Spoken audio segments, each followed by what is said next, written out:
Hello guys, so Megan and I are doing another little clip here. This will be kind of a part two, I guess, to the previous conversation about like COVID coop up, COVID all inclusive, COVID chaos. So something else that is so relevant right now is just all of our level of comfort. So everybody, no matter what you believe, masks, no masks, COVID is a thing, COVID is a conspiracy, whatever we might believe, right now it's just we're all shaken up. Nobody's comfortable. So with our level of comfort, we're just constantly challenged. And I guess for Megan and I, when we talk to each other, we're sort of noticing how is this authentically impacting us. Mm-hmm. So what would you like to say about that, Megan? Well, I think one piece is to normalize that sense of anticipatory anxiety about starting to see people again. And I didn't think that would be something that I would struggle with because I consider myself an extrovert. I love being around people. But then after 3-4 months of working from home and only being at home, my first drive to the office, which I live in Edmonton, so about a half-hour drive, I wept the entire drive to work. It was just this crazy, overwhelming emotional release that came over me. And I think that in chatting with Tara and then also talking to a lot of clients, there's a fear of going back to normal because there's so much uncertainty. And so there's so much discomfort in the idea of even seeing people, whether they're in masks or not, but just being back in those social settings. And a piece with that is, for me, going back to work and starting to see clients face to face, although it was overwhelming getting to work, it was so powerful for me in terms of my mental health and well-being. Just to be able to connect with people face to face and in real life. There's something very special about that for me. But what I think is also really important to address is it's based on everybody's comfort. So not only at Sojourn, but everywhere. If you're at a place that you're not ready to go to family dinners, you don't have to feel guilty about saying no to going to family dinners. You have to do what feels best for you and for your family while respecting the World Health Organization's recommendations so that you're keeping yourself and other people safe. But just that there's this unknown and this chaos, and it's normal just to kind of, you're navigating it based on what feels best for you. Yeah, I love how you say that. And we might say yes to one event and no to another one based on how we feel.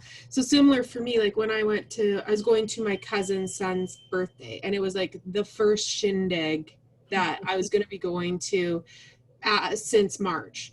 And I said yes immediately. As a family gathering, a couple families, their kids, kind of a small bubble, even though there'd be several people there in a backyard.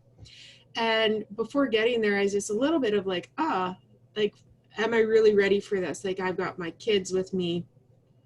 But I found too, I had some anxiety afterwards where I was like, oh my word, like, was I really ready for that? What if we were exposed to something?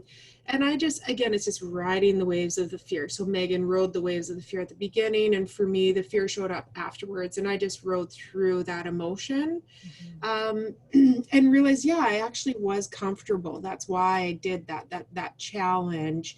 And that's good. It's good for my kids. It's good for our brain. It's good for our mirror neurons. And again, with face-to-face counseling, like you're saying, it's like I saw a client yesterday that I hadn't seen face-to-face since the beginning of this. And it's just amazing how it feels to see people that you care about. Mm-hmm. Yeah. So, yeah. Anything else that you'd say, Megan? Yeah, I just think in relating it to the first part with the COVID chaos, there's a healing process, I think, anti-COVID chaos in that face-to-face as you're comfortable. And just being aware as well as what's discomfort and I'm not comfortable with this and this is a boundary versus what might be the pre or post anxiety that's natural. So to ride the wave so that you get to a place of increased comfort. Yeah, and I think we need to have tolerance for other people's comfort or discomfort. Mm-hmm. We're all just walking each other home. Very, very famous quote, and we're all just finding a way to walk each other home.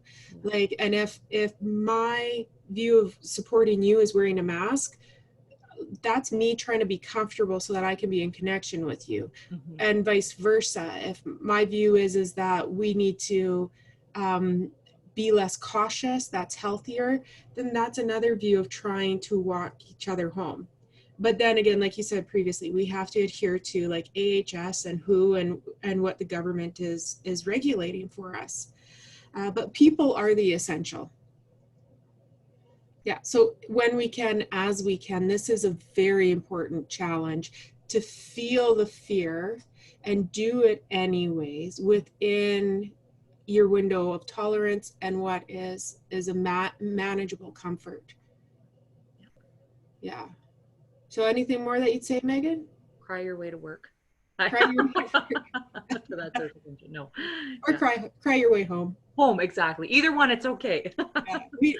I just want to clarify with people. Therapists, we don't cry all of the time. We just cry some of the time. Just sometimes, just like humans. Yeah. Just like humans, right? Yeah. Okay. Thank you guys so much. Thank you. This is a really important challenge, and it's kind of a loaded one right now because there's a lot of politics and irritants involved with our comfort zone outside of our homes. But consider how this is challenging. And if you have criticism or thoughts, reflections, please do comment below. We'd love to hear it. Yeah, we'd love to hear it. Thumbs up. Thanks, guys. Okay. Bye. Bye.